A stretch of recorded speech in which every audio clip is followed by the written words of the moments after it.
Hello everyone, good morning. তো সকলে কেমন আছো? আশা করছি খুবই ভালো আছো। তো আজ অনেক দিন পরে আবারও একটি ছোট করে ব্লগ শেয়ার করছি। তো তোমরা তো জানো গত এক সপ্তাহ হয়ে গেছে আমি কোনো ব্লগ শেয়ার করতে পারছি না। তার দুটো কারণ রয়েছে।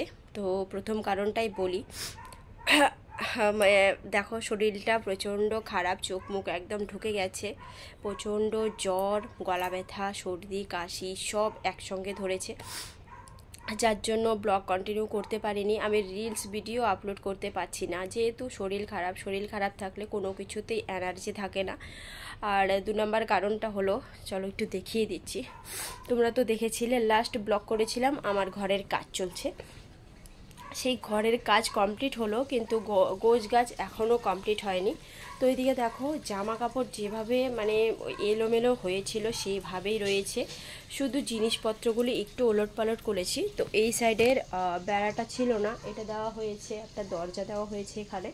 আর ওপরের টিনগুলি কিন্তু সব লাগানো কমপ্লিট। তো এই যে গোদরেজটা, এটা ছিল রান্নাঘরের ওদিকটায়। তো ওখান থেকে এদিকে মামি বাবা টেনে এনেছে, আর আলনা ওদিকে চলে গেছে। তো এখানে মাঝখানে একটা দেখো পার্টিশন হয়েছে, রান্নার দিকটা একদমই আলাদা করে ফেলেছি। চলো দেখিয়ে দিচ্ছি তোমাদের।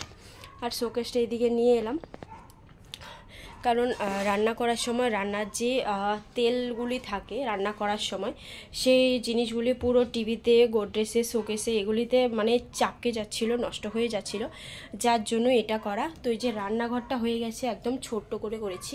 এই দেখো, এইখানে গ্যাস রয়েছে আর এদিকে পার্টিশন হয়ে গেছে।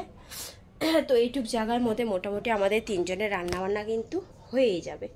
তো গোছগাছ কিছুই করা হয়নি, রান্নাঘরও গোছগাছ করা হয়নি, যেহেতু শরীর খারাপ ছিল গোছগাছ কোনো কিছু করতে পারিনি।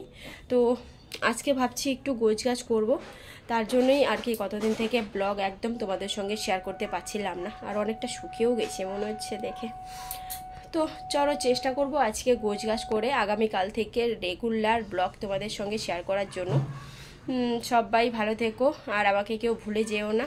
ভিডিও আপলোড করার পর সবাই আমার ভিডিওটি অবশ্যই দেখো। তো আজকে এই পর্যন্তই, নেক্সট ব্লগ নিয়ে আবারও দেখা হচ্ছে। টাটা।